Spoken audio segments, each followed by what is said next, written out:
Friends, welcome to Manvi's life book. మనం ఈరోజు సంవత్సరం పాటు నిల్వ ఉండేటటువంటి గోంగూర నిల్వ పచ్చడిని చేసుకుందాము. దానికోసమని నేను గోంగూర తీసుకున్నాను. ఫ్రెష్గా ఉన్నటువంటి గోంగూర, ఇప్పుడే తోటలో నుంచి కోసుకొచ్చిన గోంగూర.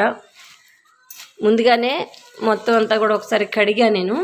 మళ్ళీ ఈ ఆకులన్నీ సపరేట్ చేసుకున్న తర్వాత మళ్ళీ ఒకసారి కడిగేసి ఆరబెడతానమాట. చూసారు కదా, ఫ్రెష్ గోంగూర. ఇది మరీ లేతగాను కాకుండా మరీ ముదురుగాను కాకుండా మధ్యస్థంగా ఉన్న గోంగూర తీసుకోవాలి. ఎందుకంటే లేతగా ఉంటేనేమో బాగా పేస్ట్ లాగా అయిపోతుంది మగ్గిన తర్వాత. ముదురుగా ఉంటే వేగిన తర్వాత అక్కడక్కడ తాళ్ళు లాగా అట్లాగా ఉండిపోతుంది అనమాట, సరిగ్గా వేగదు. సో మధ్యస్థంగా ఉన్నదైతే కనుక మనకి పచ్చడికి బాగుంటుంది. చూసారు కదా, ఫ్రెష్గా ఉన్న గోంగూర.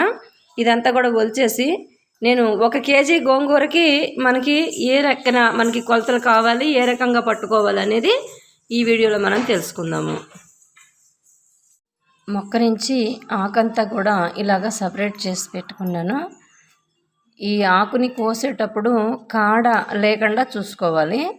కోసేటప్పుడే చక్కగా ఫ్రెష్గా ఉన్న ఆకుని మాత్రమే కోసుకోవాలి. ఏమాత్రం తేడా ఉన్నా కానీ అట్లాంటి ఆకుల్ని తీసేసుకోవాలి. మంచిగా ఉన్న ఆకుల్ని కోసుకొని చక్కగాను ఇలా పెట్టుకొని ఇదంతా కూడా కడిగేసేసి ఒక కాటన్ క్లాత్ పైన వేసి కాసేపు ఎండలో పెడితే కనుక తడి లేకుండా ఆరే వరకు ఆరబెట్టుకొని దీన్ని పచ్చడి ప్రాసెస్ చేసుకుందాము. కొలిచిన గోంగూర మొత్తం అంతా కూడా శుభ్రమైన నీళ్లతోటి కడిగేసి ఇలాగా కాటన్ బట్ట పైన వేసి కాసేపు ఎండలో ఉంచితే ఇది తడి మొత్తం ఆరేదాకా కూడా ఆరబెట్టుకొని అప్పుడు తీసుకొని మనము పచ్చడి చేసుకోవాలన్నమాట. సంవత్సరం పాటు నిల్వ ఉండే పచ్చడి కాబట్టి ఏమాత్రం తడి ఉండకూడదు, ఎక్కడ కూడా అసలు చెత్త అనేది ఉండకూడదు. మొత్తం అంతా కూడా శుభ్రం చేసేసి ఈ రకంగా ఎండలో పెట్టేశాను. ఆరిన తర్వాత దీన్ని తీసుకొని పచ్చడి మొదలు పెడదాము. కడిగి ఆరబెట్టినటువంటి గోంగూర ఇదిగో ఈ రకంగా తడి లేకుండా పూర్తిగా మొత్తం అంతా కూడా ఆరిపోయింది. దీన్ని ఇప్పుడు ఆయిల్లో వేయించుకుందాము. ఈ ఆరిపోయినటువంటి గోంగూరని ముందుగా మనము నూనెలో వేగించుకుందాము. దీనికి ఒక 100 గ్రాముల వరకు కూడా వేరుశనగ నూనె. దీనికి పప్పు నూనె కానీ వేరుశనగ నూనె కానీ బాగుంటుంది నిలవ పచ్చడికి. వేరే ఏ ఆయిల్ అయినా కానీ మళ్ళీ తేడా వస్తుంది. నేనైతే మాత్రం ఏ పచ్చడికైనా వేరుశనగ నూనె వాడతాను. ఇప్పుడు ఈ నూనె వేడెక్కిన తర్వాత ఇందులో పొడిగా ఆరినటువంటి ఆ గోంగూరని వేయించుకుందాము. ఈ కాగిన నూనెలో గోంగూర వేసి వేయించుకుందాము. ఇది 2 పట్లుగా వేయించుకుందాం. ఒకసారి అయితే కనుక మొత్తం వేగదు సరిగ్గా. 2 పట్లకి మనం పెట్టి వేయించుకుందాము. ఈ గోంగూర ఇందులో వేసేసాక పైన ఒక 5 నిమిషాలు అట్లాగా మూత పెట్టి మగ్గనిద్దాము. కూడా మూత తీసి ఒకసారి అడుగుంచి పైకి మొత్తం అంతా కలిసేలాగా, ఇంకా మూత పెట్టకుండా ఇలాగే దీన్ని మొత్తం మగ్గే వరకు కూడా వేగించుకుందాము. గోంగూర అయితే వేగిపోయింది, బాగా వేగింది. ఇప్పుడు ఇది తీసి పక్కన పెట్టి చల్లారి పెట్టుకుందాము. ఇప్పుడు దీనికి కావాల్సినటువంటి మిగతా పదార్థాల గురించి మనం చూద్దాం. మనం వేసిన ఆయిల్ అంతా కూడా మన పక్కకు కనపడుతుంది చూడండి. ఇలాగా మొత్తం గోంగూర అంతా కూడా వేగిపోయింది. ఇప్పుడు మనం ఇందులోకి ఒక 50 గ్రాములు మెంతులు, అంటే ఇంచుమించుగా 3 చెంచాలు మెంతులు, ఒక 2 చెంచాలకి ఆవాలు పొడిగా వీటిని వేయించుకొని మెత్తగా పౌడర్ చేసుకుందాము. ముందుగా స్టవ్ పైన గిన్నె పెట్టుకొని ఆవాలు మెంతులు 2 కూడా వేసేసి వీటిని కమ్మటి వాసన వచ్చే వరకు కూడా వేయించుకుందాము.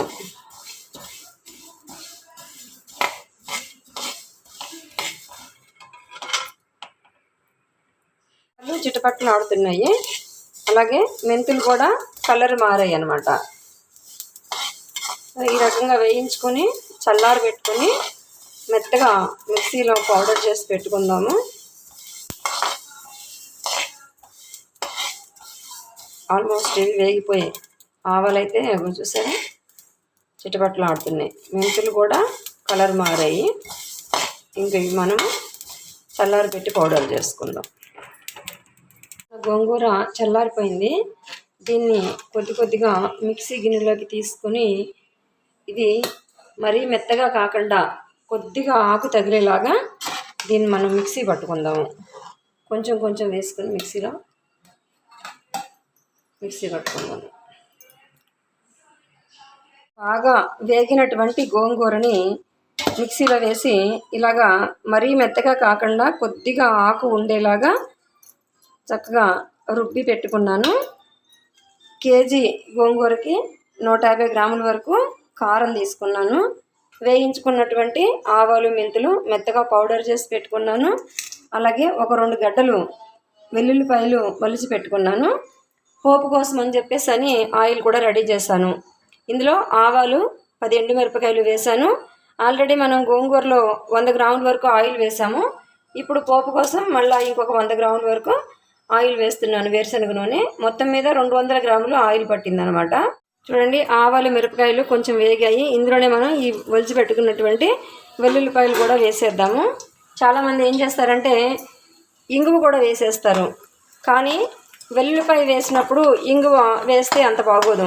కావాలంటే ఓన్లీ ఇంగువ వేసుకోవాలి, లేదంటే ఓన్లీ వెల్లుల్లిపాయలో వేసుకోవాలి. ఈ రెండు మిక్స్ చేయడం వల్ల ఆ ఫ్లేవర్ అంతా బాగోదు. వెల్లుల్లిపాయలది సపరేట్గా ఉంటుంది ఫ్లేవర్, ఇంగువది సపరేట్గా ఉంటుంది. కాబట్టి నేను ఇందులో ఓన్లీ వెల్లుల్లిపాయలో వేస్తున్నాను. కావాలనుకున్న వాళ్ళు వెల్లుల్లిపాయకి బదులుగా ఇంగు వేసుకోండి. సో ఈ వెల్లుల్లిపాయలు ఈ ఆయిల్ అంతా బాగా కాగిన తర్వాత వెల్లుల్లిపాయలు వేగాక దీన్ని బాగా చల్లారబెట్టుకొని పచ్చడిలో వేసుకుందాము. ఇప్పుడు రెడీగా ఉంచుకున్నటువంటి ఈ గోంగూరలోకి 100 గ్రాముల వరకు సాల్ట్ వేస్తున్నాను. అలాగే 150 గ్రాములు కారం, మనం ముందుగా పెట్టుకున్నటువంటి ఆవాలు మెంతులు వేయించుకున్నటువంటి పౌడరు, వీటిలన్నిటి కూడా వేసేసి ఈ గోంగూరని బాగా మిక్స్ చేసేద్దాం. చూడండి, అసలు కలరు కలుపుతుంటేనే చాలా ఇదిగా ఉంది. ఆవాలు మెంతులు కమ్మటి వాసన, కారం ఉప్పు కలిపేటప్పటికి మంచి వాసన, చక్కగా కలరు, చూస్తేనే తినాలనిపిస్తుంది. మొత్తం అయిన తర్వాత చూద్దాం మనం. ఇప్పుడు ఉప్పు కలుపుకున్నటువంటి ఈ గోంగూర పచ్చడిలోకి వేయించి పెట్టుకున్నటువంటి పోపు, 1 స్పూన్ ఆవాలు, 10 ఎండుమిరపకాయలు, 2 వెల్లుల్లి గడ్డలు ఒలిచి పెట్టుకున్నటువంటివి కాచి బాగా చల్లారిన తర్వాత ఆయిల్ ఇందులో వేసేసుకోవాలి. ఇప్పుడు మొత్తం పచ్చడి అంతా కూడా ఒకసారి మిక్స్ చేసుకుంటే గోంగూర పచ్చడి రెడీ. చూసారు కదా ఫ్రెండ్స్, ఇది గోంగూర సంవత్సరం పాటు నిల్వ పచ్చడి.